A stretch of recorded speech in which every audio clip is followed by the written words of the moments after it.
Jie jau susitikinėjo apie pusę šimtmečio, ši piniginga klasė. Bet jie nusprendė, kad jie turi susitikinėti sistematiškai, kasmet gerai suplanuotai iš anksto. Tačiau metų bėgiai būna ir daugiau susitikimų. Sukti čia, Džimai? Ne.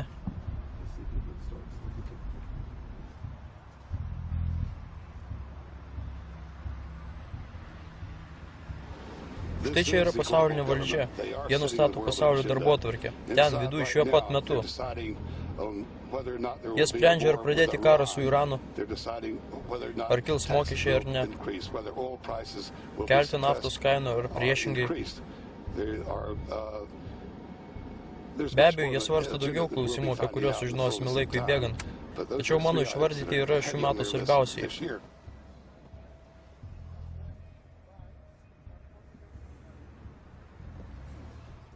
Ponios ir ponai, jūs matote Džimą Takerį. Jis persekiojo tos vagis 27 metus. Pone Takerį, garbės. Žiniasklaida bandė jį pavaizduoti išprotėjusiu paranoiku, bet dabar neturi ką sakyti. 120 pačių įtakingiausių pasaulio žmonių.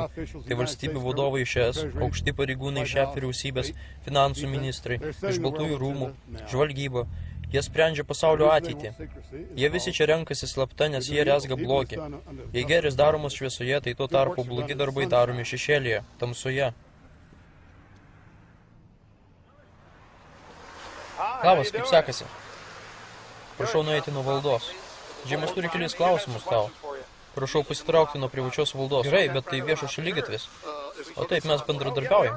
Ačiū. Tiesiai ant šaligatvio. Vadinasi, jokios reikšmės, kad bendradarbiaujame. Jūs galite likti ant šaligatvio. Susitarėm?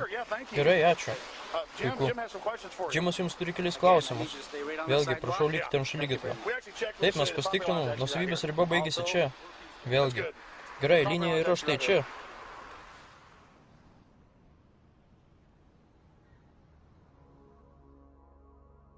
Mes esame ant globalaus transformavimo ribos. Viskas, ko mums reikia, yra didžiulė krizė, kuri prives tautas priimti naują pasaulinį tvarką. Davidas Rockefelleris.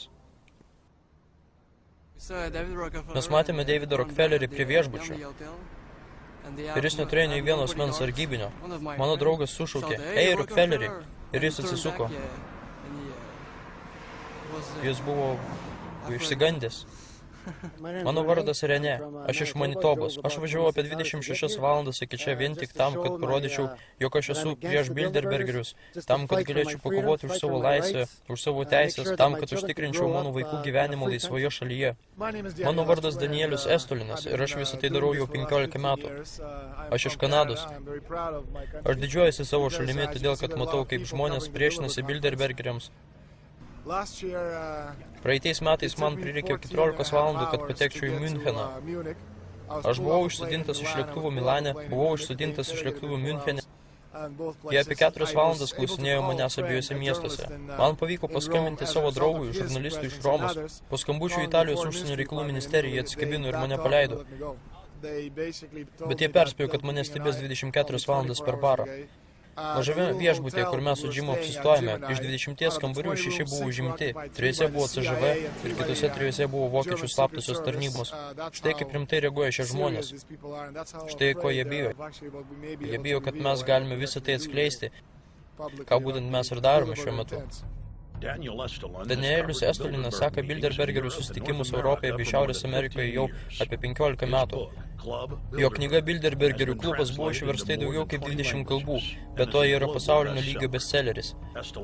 Estolinas buvo nufotografavęs daug buvusių Bilderbergerių susitikimų. Henris Kissingeris, dešiniojo Rockefellerio ranka, yra vienas pagrindinių asmenų šiuose susitikimuose. Štai matote Tarptautinių ryšių tarybos prezidentą Richardą N. Haas, kuriam iš paskos eina Rothschild Europe vicepirmininkas Franco Bernabe, kuris šiuo metu kalbasi su Henriu Kravišu. Už jų Richardas Holbrookas, buvęs JAV ambasadorius Jungtinėse tautose. Daimler Chrysler vadovas Jürgen Schrempf atvyksta sraigtasparniu. O štai čia yra Washington Post vadovas Donaldas Grahamas, lydimas Indros Niuri, kuri yra Pepsi-Cola vadovė.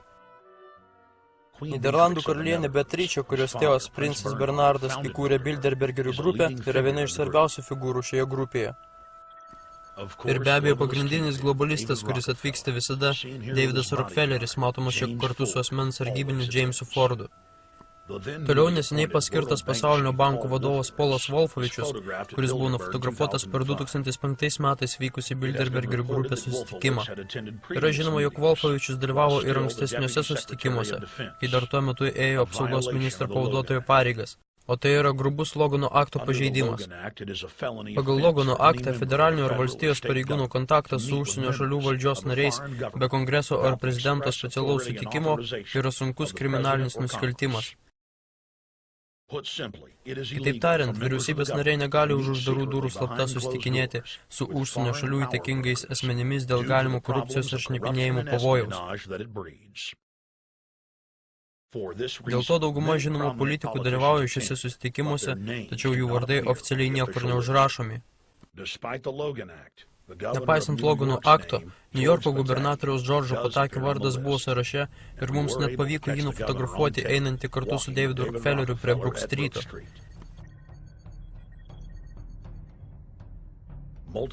Daugelis Brook Streeto darbuotojų pranešė, kad Hillary Clinton dalyvavo šiame susitikime pusę dienos. Štai ir keletą šarvuotų limuzinų su diplomatiniais numeriais, lydimi policijos įvažiuoja po žeminio stovėjimo aikštelę, kad jų nepamatytų žiniasklaida. Buvęs Pasaulinio banko prezidentas Jamesas Wolfensonas sardoniškai pažiūrėjo į mus.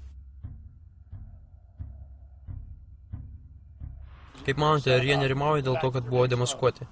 Na, tai tikriausiai pažiūrėkite jų tamsintus langus. Jie nenori, kad juos pamatytų, jie nenori, kad kas nors žinotų, jog jie čia. Akivaizdu, jog jie stengiasi maskuotis, bet štai dėl ko mes čia visi susirinkome. Kaip manote, ar jie pyksta, jog jie šiandien pateko į pirmąjį laikraščio puslapį? Kaip manote, Džimai, gal jie net skaito šitą laikraštį būtent dabar?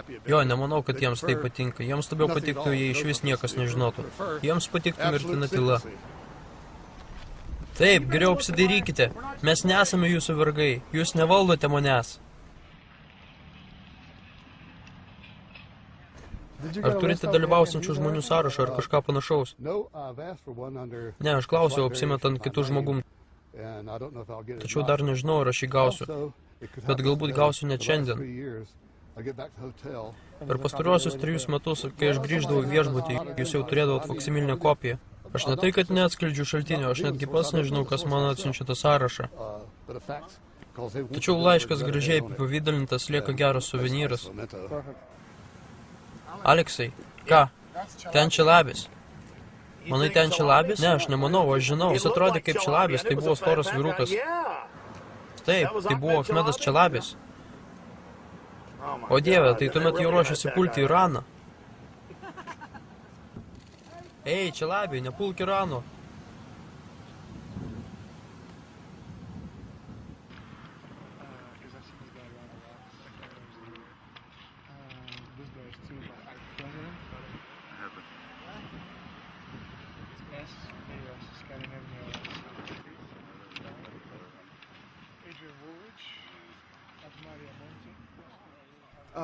Per pastaruosius porą metų iš jų nutekėjo labai daug informacijos, todėl mums kaskart vis sunkiau sekasi gauti informaciją. Bet tai niekada nebus pernelyg sunku, kadangi viduje mes turime savo šaltinių. Mūsų šaltiniai aukščiausio lygio. Žmonės, kurie jiems dirba, slaptoji tarnyba, antrojo laipsnio žmonės iš Bilderbergerio. Jie visi ten. Jie yra mūsų akis ir ausis ir kai tik įvyksta kažkas naujo, mes visada gauname informaciją.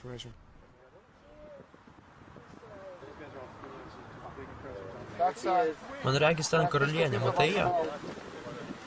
Ten karalienė.